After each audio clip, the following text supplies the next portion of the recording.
إن الحمد لله والصلاة والسلام على رسول الله ثم أما بعد السلام عليكم ورحمة الله تعالى وبركاته. Өткөнкү темабыз эле улай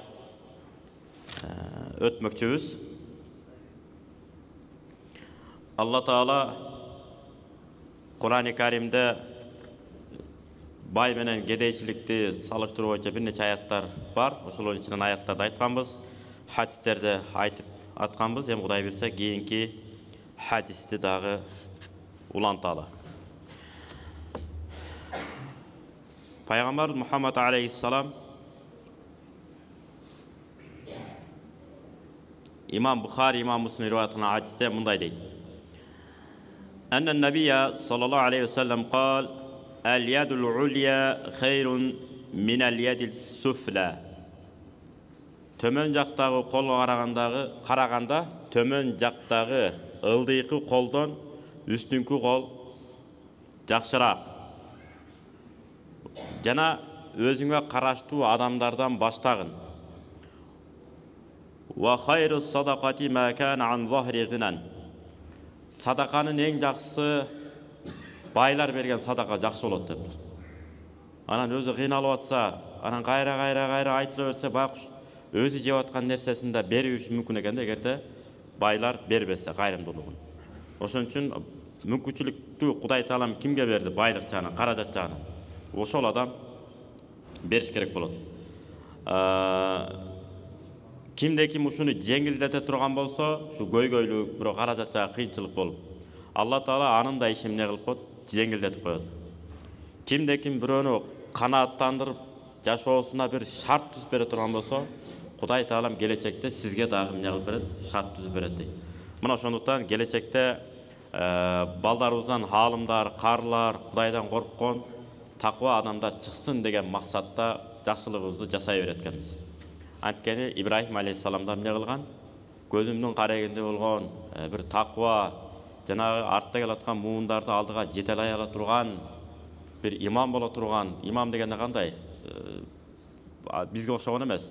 Кадимкиде элдин бардык жагын кандай гана суроо пайда болсо, ошол жагына өзүнүн лидерлигин көрсөтүп, жетелей ала турган бир имамдарды ахиретти көздөй, Фирдаус бейишин көздөй жетелей турган бир урпактардан бере көр деп ким дуа кылган? Ибрахим алейхиссалам. Ошол сыяктуу биз да дуа кылышыбыз керек. Кыямат күнгө чейин урпактарымдын бардыгын ыймандуу кыла көр. Мага ыймандуу, Кудайдан корккон, анан китеп окууну сүйгөн, Кур'ан окууну сүйгөн, каарылардан боло турган, каары болбосо да каары келеди чыгара турган бир урпактардан мага бере көр деп Кудайдан дайыма суранышыбыз керек.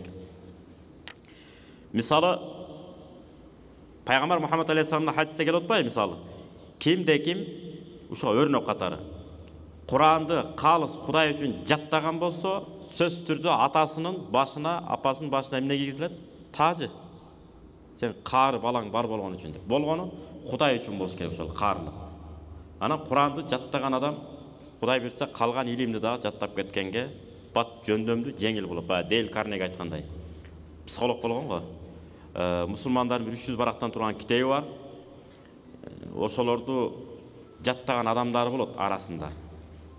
Ошолордун памятинен, эс тутумунан өткөн күчтүү эс тутум болбойт. Булардын эс тутуму башкача болот деп.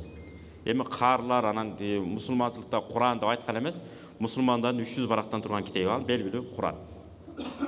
Мына каар келет карасаңыздар, ушунчалык зээни памяти аябай күчтүү болот. Өткөнкү жумада айткандай, хейтерлик кылганга убакыт да калбайт экен. Азыр ушундай топтор пайда болбоду, хейтер деп коет. Аны мисалы мен сизди тааныбайм деле. Бирөөлөр менден суранат, топ боло алганбыз. Давай мына адамды жамандайбыз дейбиз да, сизди жамандай беребиз. Тааныбайм дагы, көргөн да мен сизди. Бирок жамандап кой дейт, мен жамандап коерм. Муну билем, бул акмак деги бу деп жаза берет экен. Кыяматта мунун сурагы болот. Бул хейтер деген термин жаңы кирип келди да бизге. Ошон үчүн бул боюнча да жоң албай айта алып атабыз. Эртең кыяматта бизден сурайт ушуну Кудай Таала.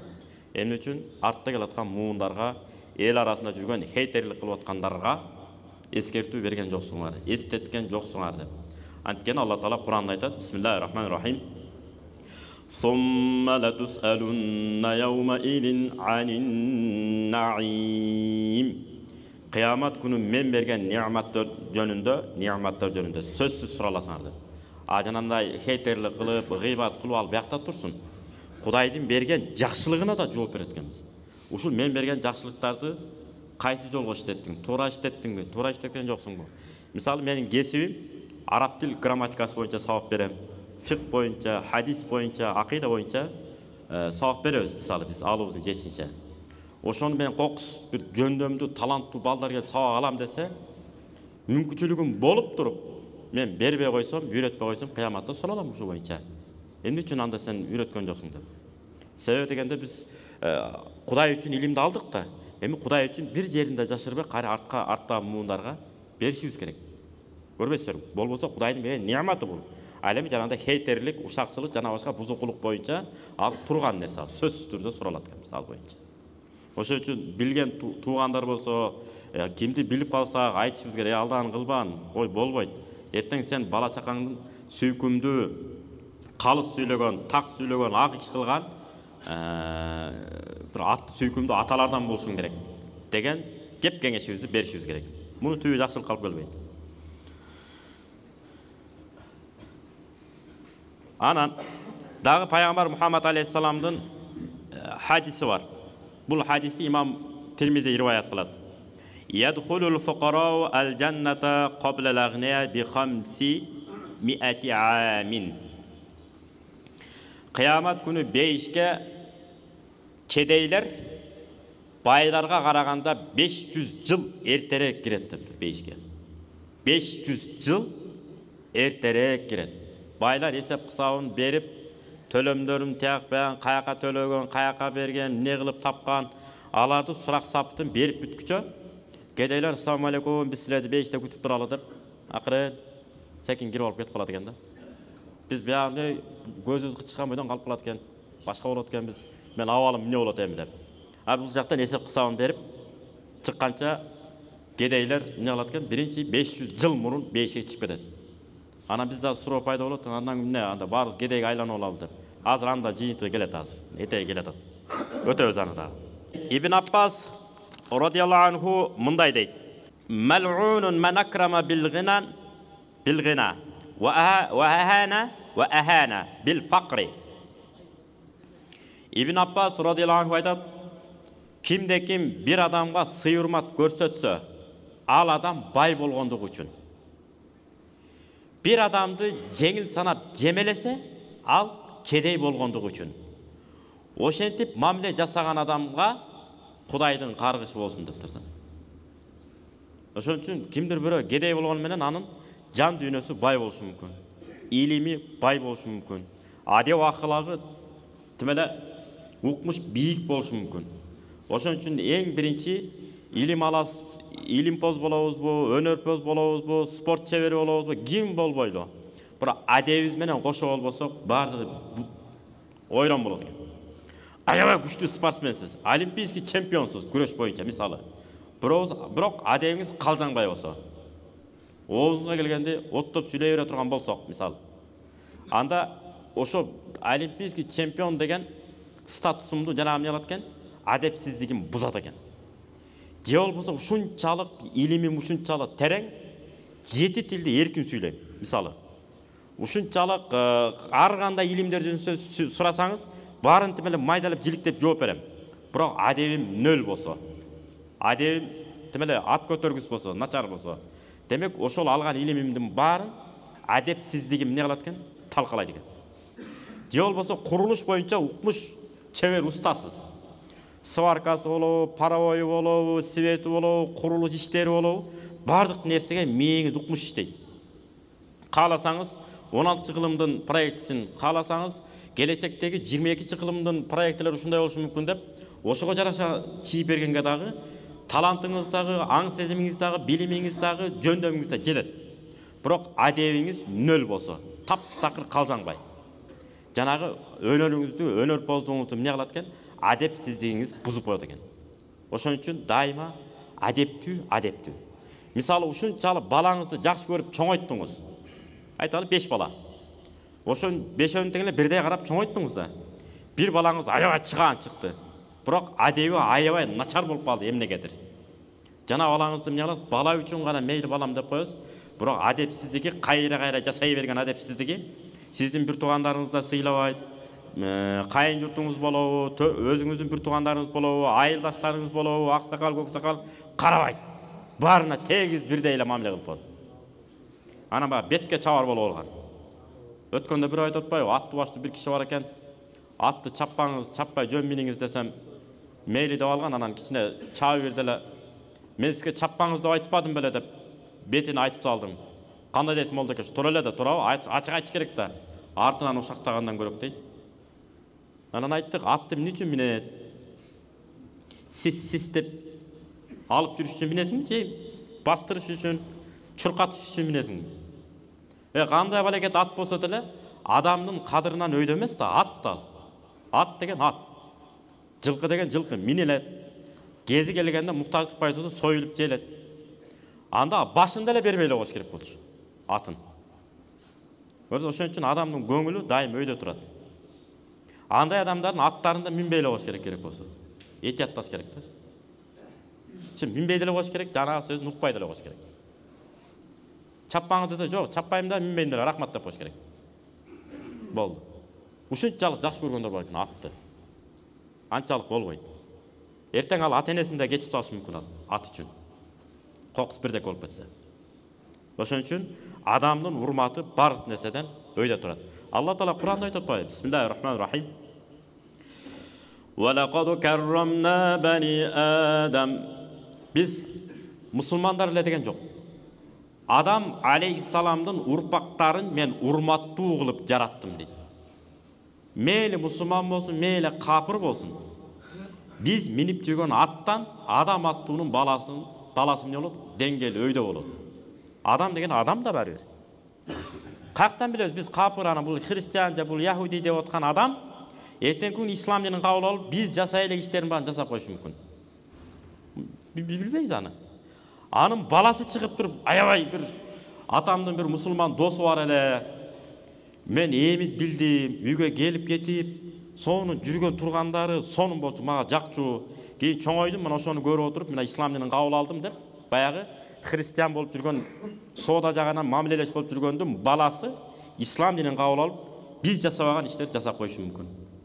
Ошондуктан биз дайыма жакшы мамилени жасаган үстө жасай берет экенбиз. Кандай начар бала болсо деле, ар бир ата балдарын баарын жакшы көрөт, көбүрөөк кимди жакшы көрөт десе, бир акылдуу ата жооп берген экен го. Көбүрөөк кыйналган, көбүрөөк ооруп аткан баламды көбүрөөк жакшы көрөм деп. Себеби аны өйдөлөйсүз да. Койлор деле ошондой го. Ушунчалык пародист койлорду чогултуп алган болсоңуз, айталы бир 100 койду. Бирөө негедир шилекей ягы көзү митип, китирейип калды. Ошого көңүл бурасыз да, кокуй ушу тыңып кетсин деп. Өзгөчө бир жем бере каласыз, дагы тигилерден башкараак. Укол тиякпаган бере каласыз, эмне үчүн тыңып кетсин деп. Мисалы. Ошол сыяктуу Адам алейхиссаламдагы эгерде кокустур мүмкүнчүлүк берип, мына пендең мунун атат деп кордолуп атканын көрсө, ошол Адам алейхиссалам разы болобу? Разы болбойт да. Анткени баарыбыз ушу Адам алейхиссаламдын канынан чыкканбыз. Бүттүгүбүз. А биздин айырмабыз энде эмне болот башкалардан? Бир эле нерсе бар. Алла Таала аны да Кур'анда айтат. Бисмиллахир-рахманир-рахим. Инна акрамакум индаллахи атқакум. Эй пенделерим, силер мага баарыңар бирдейсиңер. Болгону силердин ичиңерден, араңардан эң урматтуу жана сыйлууңар бул такваңар деп. Демек, ким таквачылыкты, жоопкерчиликти жогорку деңгээлде сезип билип алган болсо, бүттү.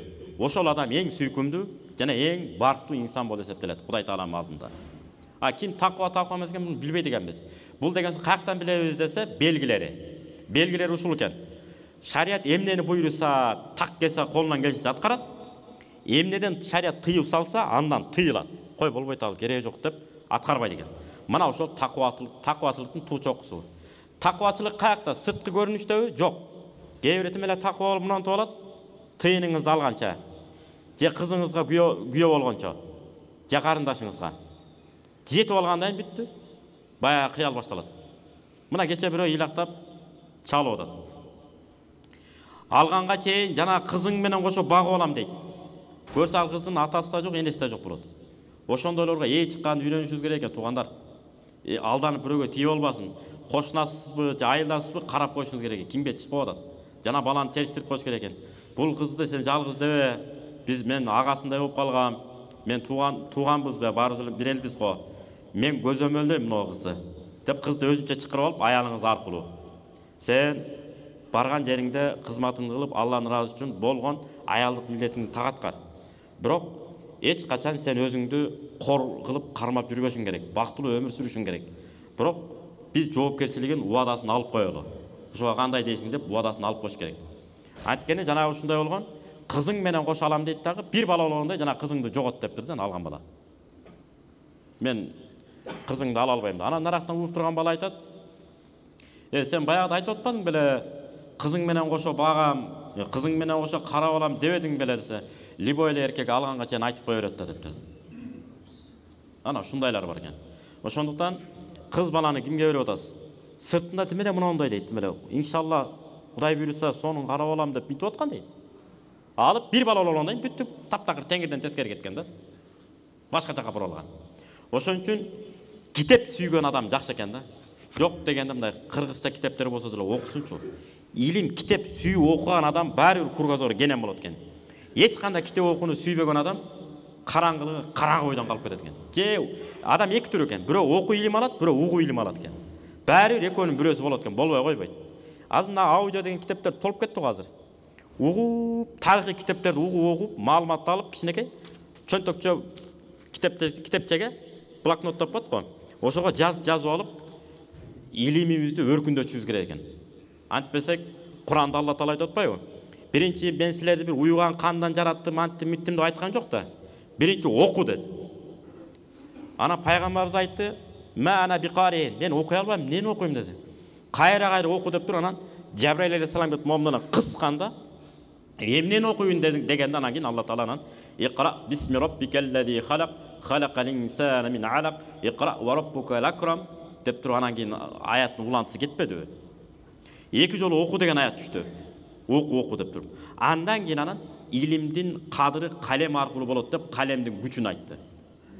Ошон үчүн биздин балдарыбыз, кыздарыбыз илимди окуп жана жазып дагы үйрөнгөнгө таланттуу кылып окутуп алган болсок, эртең койчу болобу, багбан болобу, дыйкан болобу, ким болсо ал болсун, бирок грамотный, саваттуу, мыкты балдар болуп чыгат экен.